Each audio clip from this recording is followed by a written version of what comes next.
بسم اللہ الرحمن الرحیم۔ معزز ناظرین السلام علیکم۔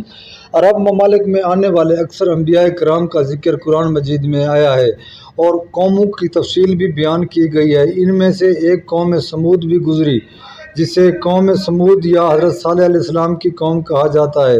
اصل میں یہ ایک سرکش اور گمراہ کن قوم تھی۔ اسے راہ راست پر لانے کے لیے اللہ رب العزت نے اپنے ایک پیغمبر صالح علیہ السلام کو مبعوث فرمایا۔ انہوں نے اپنی نبوت کا اعلان کیا تو قوم نے کوئی دلیل پیش کرنے کو کہا، اور اگر تم واقعی سچے نبی ہو تو پہاڑ کی چٹان سے ایک اونٹنی پیدا کر کے دکھاؤ۔ اللہ تعالیٰ نے ان کا منہ مانگا معجزہ انہیں عطا کیا اور پہاڑی چٹان سے ایک بہت بڑی اونٹنی نمودار ہوئی۔ اب وہ قوم آزمائش میں پڑ گئی۔ اللہ تعالیٰ کی طرف سے حکم ہوا کہ تمہارے پاس پانی پینے کا جو ذخیرہ ہے، اس ذخیرے میں سے ایک دن اس اونٹنی کے لیے منتخب کر دو اور باقی 6 دن پانی تم پیا کرو۔ تو وہ قوم اتنا ذہین تھی، اتنا سرکش قوم تھی اور بہت ہنرمند قوم تھی۔ وہ چٹانوں کو تراش کر پہاڑوں میں گھر، خوبصورت ترین مکان بنایا کرتی تھی۔ اس کی کاریگری کے چرچے دور دور تک دنیا میں پھیلے ہوئے تھے، لیکن اس سب کچھ کے باوجود اس کی دماغی حالت بہت ہی کہا جا سکتا ہے کہ خراب تھی۔ اس کے بعد جب انہوں نے مطلوبہ معجزہ بھی دیکھ لیا تھا، انہیں نبی کی پوری اطاعت کرنی چاہیے تھی، مگر ایسا نہ ہوا، بلکہ وہ لوگ بدستور بے دینی پر کمر بستہ رہے۔ بلکہ کچھ عناصر نے یہ پروگرام بنا لیا کہ خدائی اونٹنی کو مار ڈالا جائے، حالانکہ حضرت صالح علیہ السلام نے انہیں منع کیا کہ اسے غلط ارادے سے مت چھونا ورنہ تم ہلاک ہو جاؤ گے۔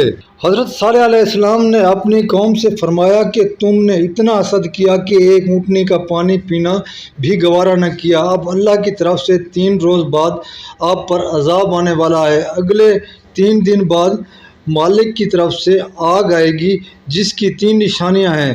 تم سب کے چہروں کا رنگ متغیر ہو جائے گا، پہلے دن زرد، دوسرے دن سرخ اور تیسرے دن سیاہ ہو جائے گا۔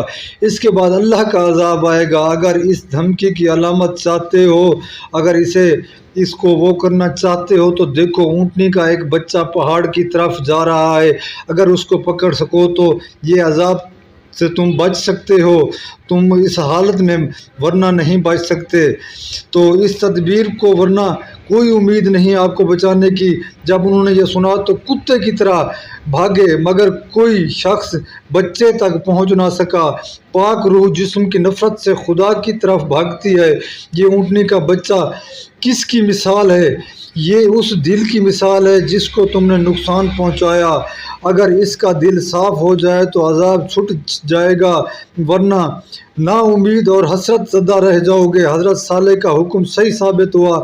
مہلت ختم ہوتے ہی پہلے دن ان کے چہرے زرد ہو گئے اور نا امیدی سے ٹھنڈی آہیں بھرنے لگے۔ اگلے دن سرخ ہوئے اور پھر توبہ کا وقت ختم ہو گیا۔ تیسرے دن ان کے چہرے سیاہ ہو گئے، اونٹنی کی طرح گھٹنوں کے بل آئے، قہر کی چوٹ کے منتظر ہو گئے۔ اللہ پاک نے ان پر عذاب نازل کرنا شروع کر دیا۔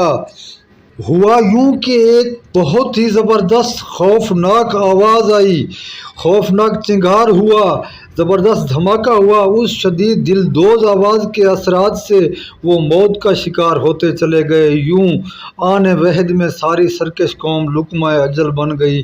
یہ ہے کوہ تراش قوم کا واقعہ، جو اپنے اندر بصائر لیے ہوئے ہے کہ جہاں مالک حقیقی انسان کو اپنے عجیب مظاہر دکھاتا ہے، وہاں اس کی سزائیں بھی بڑی انوکھی ہوتی ہے۔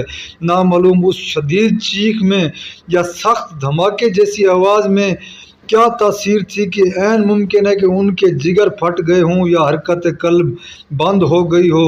کیا معلوم اس آواز نے ان کے کانوں کے پردے پھاڑ دیے ہوں اور ان کے اجسام ریزہ ریزہ ہو کر وہ منتشر ہو گئے ہوں۔